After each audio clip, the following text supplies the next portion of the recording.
Wisdom.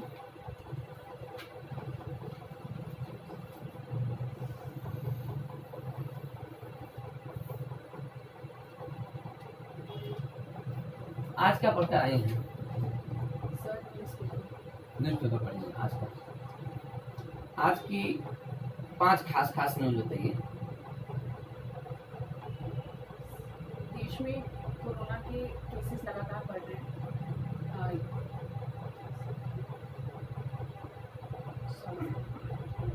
और बताइए कुछ, कोई राष्ट्रीय न्यूज हो, नेशनल न्यूज।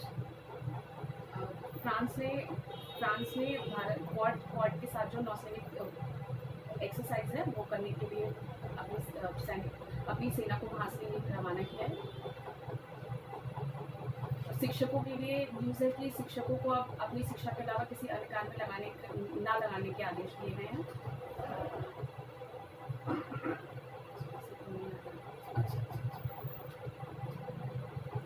आजकल उत्तर प्रदेश में चुनाव चल रहा है, पंचायतों का चुनाव चल रहा है। किस क्रम का चुनाव है ये? उत्तर प्रदेश में छठे क्रम का है। शेष 5 चुनाव कब हुए हैं बता दीजिए। पहला चुनाव 1996 में हुआ है। 96 में हुआ है या 95 में हुआ है?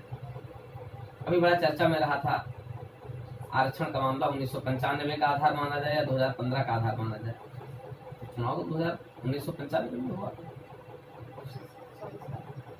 और बताइए। 1995, 2000, 2006 अगर 5 साल के क्रम से देखें वैसे सर याद नहीं है। ये 5 साल आपको जोड़ना है, आपको याद करने की क्या जरूरत है? 2006, 2011, 2016, 2016, 2015, 2020 में होना था जो कोरोना की वजह से। ये 3 टायर सिस्टम क्या है? 3 पंचायती राज क्या है? सर हमारी जो ग्राम पंचायती राज सिस्टम है उसमें 3 स्तर की पंचायतें हैं।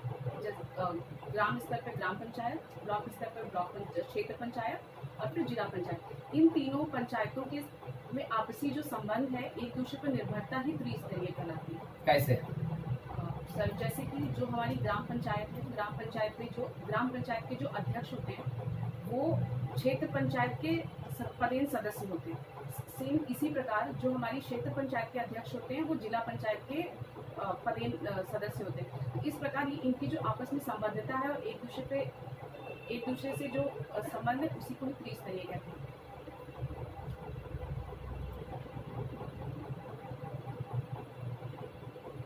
ग्राम सभा और ग्राम पंचायत में क्या अंतर है?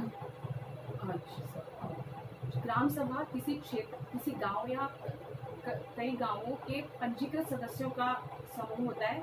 वहीं जो हमारी ग्राम पंचायत होती है वो ग्राम सभा के सदस्यों द्वारा चुनी गई एक संस्था है। आपने इंटरनेशनल रिलेशन में पोस्ट ग्रेजुएशन किया है। भारत की विदेश नीति के आधार क्या है? सर हमारी जो विदेश नीति है उसका जो कई उसके आधार हैं। सबसे पहला जो आधार है वो सबसे ज़्यादा जो हम फोकस करते हैं वो हम शांतिपूर्ण संबंधों पर करते हैं। शांतिपूर्ण सहअस्तित्व है किसी शांतिपूर्ण सहअस्तित्व है किसी भी देश की प्रादेशिक अखंडता, अपनी और दूसरे की प्रादेशिक अखंडता की सुरक्षा करना, किसी भी गुट में शामिल न होना अर्थात गुट निरपेक्षता एक उसका प्रमुख तत्व है। साथ ही जो हमने चीन के साथ पंचशील सिद्धांत है जिसमें एक दूसरे अपने क्षेत्र को किसी दूसरे के खिलाफ युद्ध न करने देना, ये है। उसके बाद में कुछ तत्व ऐसे हैं जो हमने बाद में उनको लिया है, जैसे गुजरात डॉक्ट्रिन है जिसके तहत ये है कि अपने से जो छोटे देश हैं उन देशों को एक तरफा मदद करना जिससे कि आपस में जो बिग ब्रदर सिंड्रोम है उससे दूर करके एक आपसी जो संबंध है वो किया जा सके और अपने पड़ोसियों में एक निश्चित अपने पड़ोसी देशों में मित्रता को संबंध स्थापित किए जाए। खुशहाल पड़ोसी। और अभी परमाणु नीति को लेकर भी हमारा जो है कि जो हमारी परमाणु नीति है वो भी शांतिपूर्ण प्रयोग पर निर्भर है। हमारा जो वो रक्षात्मक है ना कि आक्रामक।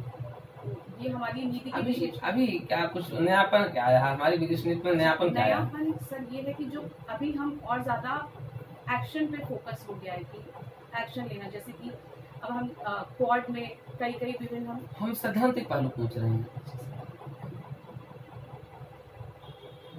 अब वर्तमान विदेश नीति के लिए क्या कहा जा रहा है? नेबरहुड फर्स्ट पॉलिसी क्या है?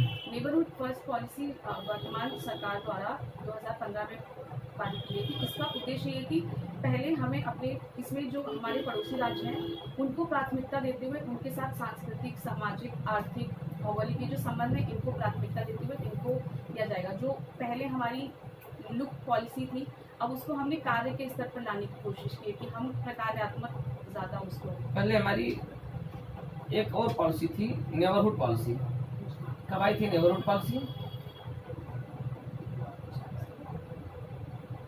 नेबरहुड पॉलिसी आई थी 2005 में और नेबरहुड फर्स्ट पॉलिसी आई है 2014 में। क्या अंतर है नेबरहुड फर्स्ट पॉलिसी में और नेबरहुड पॉलिसी में? क्या अंतर है?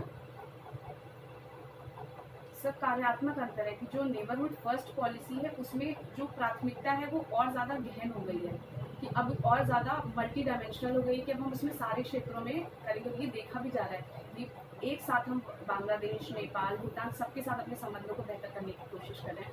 और साथ ही जो इस नीति अच्छा, में लुक ईस्ट पॉलिसी और एक्ट ईस्ट पॉलिसी में क्या अंतर है? सर, ये आसियान देशों के लिए जो है, साउथ ईस्ट एशिया के देशों, उनके लिए ये नीति प्रतिपादित की गई थी। इसमें भी कौन सी?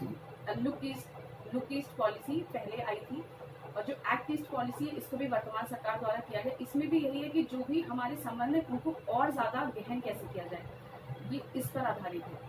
और यही आसियान देशों के साथ पहले जो हमारे सिर्फ आर्थिक संबंध थे, उन आर्थिक संबंधों से बढ़कर अब हमने सांस्कृतिक, जैसे मेकांग गंगा समझौता हुआ या उनका चाइना विवाद हुआ, साउथ चाइना सी विवाद हुआ, उसमें भी भारत ने अपना पक्ष रखा निष्पक्ष रूप से। तो कहीं ना कहीं इससे स्पष्ट हो रहा है कि जो हमारी अभी की जो नीति है एक्ट ईस्ट पॉलिसी, उसमें सिर्फ हम कहने की से ज़्यादा करने में विश्वास दिखा रहे हैं। अच्छा, भारत आसियान देशों के साथ एक समझौते पर हस्ताक्षर करने वाला था। कौन सा समझौता था वो? Sir, RCEP। क्या है RCEP? सर, ये आसियान के 10 देश और जो 6 देश हैं जिसमें चीन, जापान, न्यूजीलैंड, ऑस्ट्रेलिया, भारत, इनका जो ये देश मिलकर एक फ्री ट्रेड समझौता था, मुक्त व्यापार समझौता था, जिससे इस क्षेत्र में मुक्त व्यापार को बढ़ावा देकर क्षेत्र की आर्थिक संपन्नता को सुनिश्चित किया जा सके। तो ये आर्थिक संबंधों पर आधारित मुक्त व्यापार पूरा नाम क्या है? Regional cooperation economic partnership. इसमें समझौता किस पर होना था? मुक्त व्यापार समझौता। मुक्त व्यापार, फ्री ट्रेड जोन। भारत ने क्यों नहीं किया? सर, इसके कई कारण हैं। सबसे पहला जो प्राथमिक कारण है, भारत का पहले से ही आसियान देशों और चीन के साथ बहुत बड़ा व्यापार घाटा चल रहा है। अगर इस समझौते का अर्थ ये होता है कि भारत में घाटे के बढ़ने के आसार है। दूसरी चीज़, भारत का जो पूर्व का एक्सपीरियंस रहा है मुक्त व्यापार समझौते से, वो इतना लाभकारी नहीं रहा है, क्योंकि भारत के आयातों में तो वृद्धि हुई है लेकिन निर्यातों में उतनी सफलता नहीं देखी गई है। तो ये पूर्व के जो उसके एक्सपीरियंस है। तीसरा, न्यूजीलैंड, ऑस्ट्रेलिया, इनका जो डेयरी उद्योग है वो बहुत सफल है, क्योंकि वहाँ पे वैज्ञानिक तरीके से होता है, तो उनकी जो कीमत है वो भी हमारी तुलना में कम है। जबकि भारत में हम दूध के प्रोडक्शन में सबसे ज़्यादा है, लेकिन फूड प्रोसेसिंग इंडस्ट्री नहीं होने की वजह से उतना हम उसको प्रयोग नहीं कर पा रहे, ना हम उसको उतना निर्यात कर रहे हैं। तो अगर हम ये समझौता करते तो जो हमारे दुग्ध उत्पादक हैं उनके लिए, और हमारी जो फूड प्रोसेसिंग इंडस्ट्री है जो अभी अभी से शुरू हुई है, जिसने अभी अभी स्थापित की गई है, उसके लिए वो बहुत नुकसानदेह हो सकता था। और जो लाभ था ये भी किया, भारत में भी इसका विरोध किया गया, क्योंकि जो लाभ होता है वो बड़े उद्योगियों को मिलता है। उद्यमियों को, छोटे जो किसान होते हैं और या छोटे जो उद्यमी होते हैं वो उसका लाभ नहीं ले पाते हैं, क्योंकि उनमें इतनी टेक्नोलॉजी नहीं होती और उनके जो प्रोडक्ट होते हैं उनकी कीमत ज़्यादा होती है, इसलिए वो अंतर्राष्ट्रीय बाजारों की प्रतिस्पर्धा नहीं कर सकते। तो ये कई वजह थी जिसकी वजह से भारत ने इस समझौते से अपना हाथ खींचा। डिप्टी कलेक्टर आपने अपनी पहली वरीयता क्यों भरी है? सर, सबसे पहले तो ये सबसे एक गरिमापूर्ण पद है। दूसरी चीज़ कि पद के साथ साथ आपको सम्मान की भी ज़रूरत होती है, वो सम्मान भी आपको ये दिलाता है। साथ में एक आपको डाइवर्स फील्ड देता है कार्य करने के लिए, कि आपको जो समस्याएं हैं आप सिर्फ समस्याएं नहीं समझते, आप समस्याओं को सॉल्व करने में अपना एक्टिव पार्टिसिपेशन भी देते हैं कि ये डिप्टी कलेक्टर का जो है, इससे ग्रामीण क्षेत्रों में जैसे वहाँ जाके हम वहाँ की समस्या समझ सकते हैं, तो एक डाइवर्स फील्ड हमें देता है, इसलिए मैंने इसको चूज किया। इसके अलावा जो मुख्य कारण आप लोगों के लिए होता है वो क्या है? मुख्य कारण तो यही होता है कि पद के साथ साथ एक अच्छा पद, एक स्थायी रोजगार। मैं कुछ और जानना चाहता हूँ।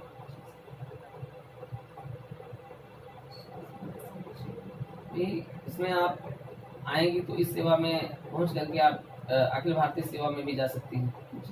सबसे बड़ी बात तो यही है कि आपको अखिल भारतीय सेवा में भी जाने का अवसर प्राप्त होगा। आपको तो जानना चाहिए, हो सकता है आपको जानकारी ना हो इस बात की। नहीं सर, मुझे जानकारी थी, लेकिन मैं क्या ये कारण नहीं है आपके आने का? क्या आप ऑल इंडिया सर्विसेज में आ जाएंगे इसके माध्यम से, तो आपका जो फील्ड है वो और भी ब्रॉड हो जाएगा। लेकिन सर नहीं भी, अगर वो एक फील्ड है, बट अगर नहीं भी है तो ये भी हमें स्कोप देता है कि पहला जो प्राथमिकता यही है कि हम अपनी जो क्षमताएं हैं उनको प्रयोग करें। उसके बाद में अगर हमें समय मिलता है तो हम कोशिश करेंगे, लेकिन पहली जो प्राथमिकता इस सेवा में आने की है वो यही है कि सेवा करना, ना कि सिविल सर्विसेज में जाना। अच्छा, वो एक चार्म नहीं है सेवा का? सिर्फ चार्म अवश्य, लेकिन वो प्राथमिकता नहीं है। प्राथमिकता है कि अगर चार्म, ये प्राथमिकता यही है कि हम अपना जो क्षमताएं हैं उनको धरातल पे ला पाए, उनका प्रयोग कर पाए। ये तो कहने की बातें होती है, हर कोई बनना चाहता है। जब आप जाओगे डिस्ट्रिक्ट मजिस्ट्रेट के सामने तो आपकी औकात क्या होती है? आप खड़े रहते हैं तो आपके अंदर सपना नहीं आता है, काश मैं भी डीएम होता, डिस्ट्रिक्ट मजिस्ट्रेट होता, काश मैं भी यूपीएससी का आपने एग्जाम दिया होगा, काश आप यूपीएससी क्वालिफाई कर गई होती, आज आप भी डिस्ट्रिक्ट मजिस्ट्रेट होती। आप जिस दिन ज्वाइन करने जाओगी उसी दिन आपके अंदर भावना आ जाएगी, क्योंकि आपको ज्वाइन कौन करवाएगा? डिस्ट्रिक्ट मजिस्ट्रेट ज्वाइन कराओगा। अगर आपने यूपीएससी का एग्जाम दिया है, मेंस दिया है या इंटरव्यू दिया है, आप असफल रहे हैं, तो आपके अंदर तुरंत एक भावना आएगी, तुरंत आपके अंदर दिमाग में चीजें आएगी, काश आज मैं यहाँ पर डीएम होता तो आज मैं भी किसी एसडीएम को ज्वाइन करवा रहा होता। नहीं आती सर, भावनाएं तो आती ही है। आप अपने से सक्सेसफुल किसी को देखते हैं तो आपके मन में अवश्य आता है कि आप वो पद प्राप्त करें, लेकिन एक इसका दूसरा पक्ष भी है कि आपके पास जो वर्तमान में आप उसको भी अपना 100% दें, और अगर उसके बाद आपके पास क्षमताएं हैं तो आप पुनः प्रयास करें और उस पद के लिए कोशिश करें। सपने देखना बुरे नहीं है, लेकिन आपको अपनी रिस्पॉन्सिबिलिटी, अपनी जिम्मेदारी को पूरा करना जरूरी है। उनके साथ रहते हुए सपनों को पूरा किया जाए तो वो एक ज्यादा बेहतर है। तो मैं गलत कह रहा हूँ? सर आप गलत नहीं है, ये सिर्फ नजरिए की बात है कि तो मेरा नजरिया गलत है? गलत है, ये भिन्न है, अलग है। अच्छा, भिन्न है, तो आप ऐसा नहीं सोचेंगी? सर सोचना तो नहीं, आप सोचेंगे, ऐसा नहीं सोचेंगी? आपके अंदर बातें आएंगी कि नहीं आएंगी? यस, हाँ, नहीं आना सर आना भी चाहिए, क्योंकि मनुष्य की नहीं, स्वाभाविक- डिप्लोमेटिक बातें ना बोलिए, आएगी कि नहीं आएगी? सर पहले मैं इस पे फोकस करूंगी, उसके बाद अगर मुझे समय मिलता है तो मैं जरूर कोशिश करूंगी, लेकिन अपनी जिम्मेदारियों से भाग कर ही जिम्मेदारियों को पूरी करते हुए। ठीक, ओके, जा सकते हैं।